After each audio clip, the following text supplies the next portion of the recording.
Young Hawk, an Iroquois scout, provides a compelling first-hand account of the harrowing events surrounding Custer's last stand, commonly known as the Battle of Little Bighorn. This significant moment in American history has remained enigmatic and contentious for nearly a century. For the first time, experience the unfiltered truth from a Native American perspective.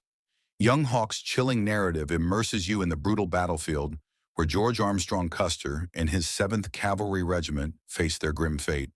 Prepare for an exhilarating and engaging exploration into the depths of this monumental conflict. So settle in, take a seat, and let us embark on this thrilling adventure. We encourage you to support our community by liking this video and subscribing to our channel. The army was positioned on a small knoll at the base of the hill, while Custer's detachment descended from the elevated vantage point to join them. The scouts felt a sense of unease, pondering how Custer would react upon discovering that the Dakotas were aware of his approach. The scouts who had come down from the hill informed them about the presence of 6 Dakotas.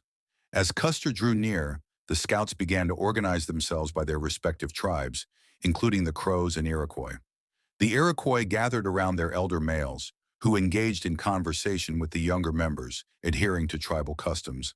Stab addressed the young men, while Custer relayed his orders to the scouts through Fred Girard. He instructed, "Boys, please remove the horses from the supply camp." Stab then urged the Iroquois scouts to follow Custer's directive and attempt to capture as many horses as possible. Custer continued, "Decide to approach their camp immediately and seize their horses. Boys, today will be a long day, but you will gain invaluable experience. Consequently, it is essential to strengthen your resolve." Upon reaching the summit of the ridge, Girard informed the scouts that the bugle had sounded, indicating that the flag was now raised. This announcement sparked considerable enthusiasm, prompting everyone to secure their girths and adjust their loads. Another blast of the bugle followed, and Custer commanded the scouts to move forward. As they approached the high ridge on their right, Young Hawk noticed some scouts gazing toward the solitary teepee at the base of the ridge while they descended into the arid coulee. The scouts in his group paused as the others drew near. At that moment, they heard Girard's voice from behind, stating, "The chief commands you to charge." Strikes 2 responded with a question, "What are we doing?" and shouted a battle cry. At this point, everyone let out their battle whoops, and Strikes 2 was the first to reach the lone teepee, striking it with his whip. On the northern side of the teepee, Young Hawk dismounted and began slicing the tent from top to bottom with a knife he had retrieved from his belt. He observed a deceased person draped in a buffalo robe hanging from a scaffold. Simultaneously, Young Hawk noticed Red Star riding alongside him. Before veering into the dry coulee ahead, the scouts hurried around to the north side of the teepee, where they passed the white soldiers and continued on in a frenzied group. The more seasoned riders kept pace with the army, while some scouts lagged behind. As they unexpectedly turned right after traversing a prairie dog village at the entrance of a dry coulee, Young Hawk spotted Red Bear, Goose, Boy Chief, and Red Star on the western side of the small Bighorn. Anticipating the possibility of being slaughtered and scalped by the Dakotas, Young Hawk unbraided his hair, which was tied at the front with a few stray eagle feathers, and braced himself for the worst. The battle erupted suddenly, with skirmishes commencing at the front as the scouts and troops dismounted and organized their horses into groups behind the line. As the soldiers aligned themselves to the right, the scouts took their positions to the left near the ridge, with several scouts positioned further left at an angle. Closest to the peak and farthest to the left were the bobtailed bulls. The skirmishers from the Dakotas maneuvered back and forth in front of the line. Young Hawk moved to the right to assume his position, while the scouts were arranged in the following sequence: Red Bear, Little Brave, Forked Horn, Red Foolish Bear, Goose, Big Belly, Crow and Strike's adversary Crow, all stationed well behind the bobtailed bull on the left flank. Young Hawk pulled Goose away from Big Belly. Behind them, Bloody Knife appeared on a small bighorn and made his way directly toward me. I noticed his attire, which included a gift from Custer, an unusual black handkerchief adorned with blue stars, and a bear's claw accompanied by a clamshell. He informed me that they were executing Custer's orders regarding the Sioux horses, stating that the horses were being confiscated. He then positioned himself beside Little Brave behind the line. As the battle escalated, our line began to retreat toward the river, with many soldiers falling. A Dakota warrior bravely charged at our soldiers, closing in to within 16 feet of our line before being shot and killed. He rode a sorrel horse with a hairless face, adorned with a scarlet fabric tied to its tail. After the warrior fell, the horse continued toward us, and I decided to claim it. I called out to Red Bear to come and take the captured horse, but he did not respond. Instead, Big Belly, a Crow Indian, approached and said, "Brother, I want this horse. Give it to me." Big Belly, also known as Half Yellowface, was a friend of young Hawk. He relinquished his own horse and mounted the new Dakota. Meanwhile, behind the ridge adjacent to the bobtailed bull, the Dakotas began to gather. Out of nowhere, a large contingent of Dakotas emerged over the ridge and charged towards bobtailed bull in unison. At that moment, a nearby white soldier addressed young Hawk, saying, "John, you go."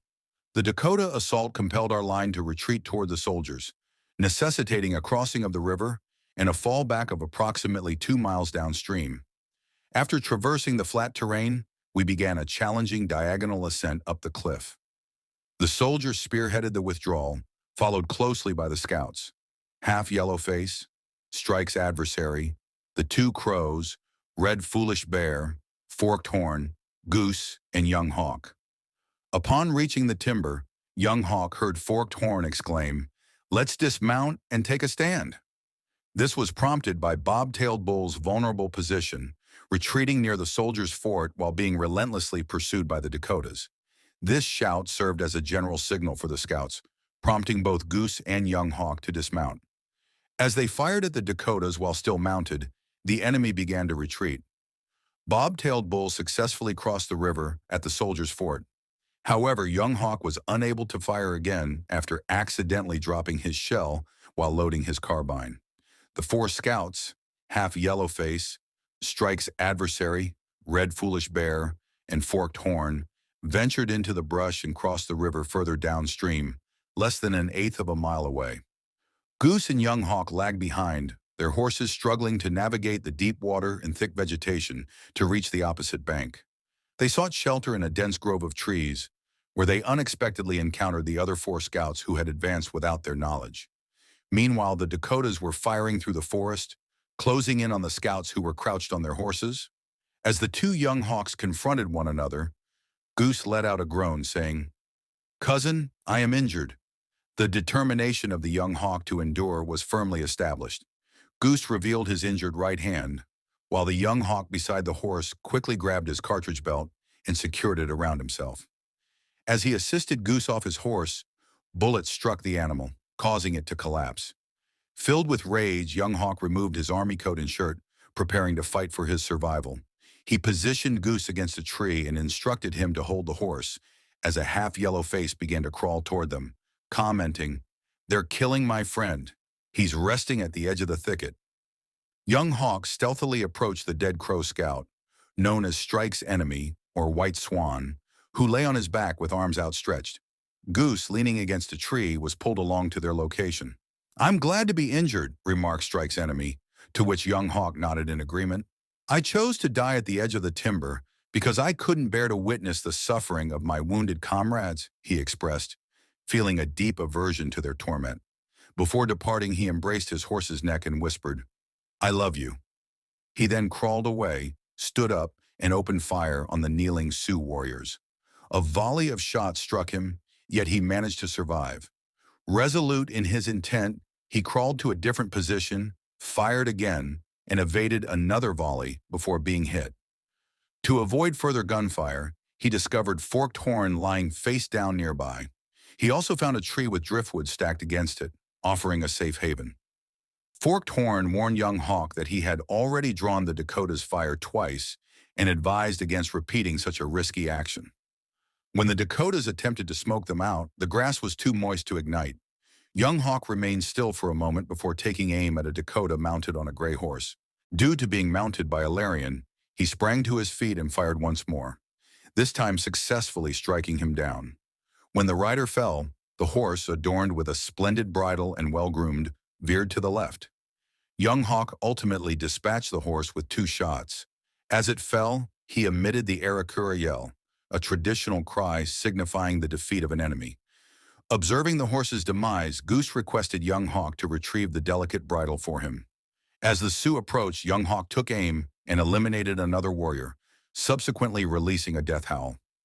Meanwhile, Dakota women rode up, urging their warriors to annihilate the Arikura. They quickly retreated with the others, their shouts still audible through the underbrush. Young Hawk noticed that Custer's assault had commenced at the lower fort, as he observed the Dakotas riding downstream as the attack subsided. They spotted more Dakotas riding northward, crossing the river. When the gunfire ceased, Young Hawk rose and saw a U.S. flag on the ridge above, signaling the location of the pack train. Fort Corn was commended for its efforts. "My grandson, you have demonstrated remarkable bravery," he said.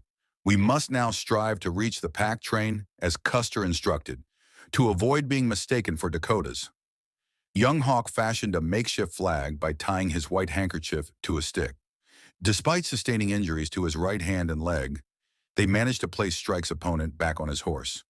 Goose rode while Red Foolish Bear continued on foot. Young Hawk advanced, waving the white flag. As they climbed the slope and descended the creek, they noticed the Dakotas re-emerging on the east side of the ridge, hastening toward the white camp. Following the conclusion of the Custer conflict, the Dakotas seized control of the hill where the soldiers had made their last stand. The group turned back, except for Young Hawk, who remained steadfast, waving the white flag. He became the focus of the Dakotas while the soldiers engaged the enemy above him. Springing to his feet, he dashed inside with the flag in hand, though his horse had been killed near the camp.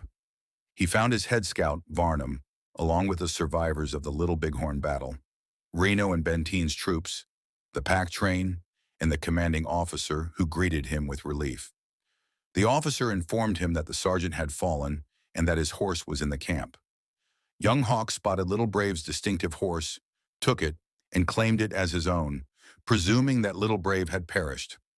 As the Dakotas advanced, the other scouts followed him, and the entire group retreated into a nearby ravine. As the Dakotas launched a fierce assault, the sound of gunfire was overwhelming, with soldiers and horses falling rapidly. Subsequently, the Dakotas shifted to the right and began firing into the gully from one end. The soldiers quickly constructed makeshift breastworks using cracker boxes, bacon packs, and other available materials. Using a cracker box as a shield, Young Hawk lay on the ground, not participating in the construction of the breastworks. The Dakotas encircled them, firing from all directions as their lines advanced in a crouched position. The cacophony of gunfire drowned out all other sounds. The injured were pulled to the breastworks, believed to be the safest place. This fierce battle raged on without pause until dusk. As night descended, the wounded received care, and the deceased were set aside. The troops remained alert throughout the night, anticipating a potential Dakota attack. The intense battle, which had begun with a few shots at dawn, continued until late afternoon.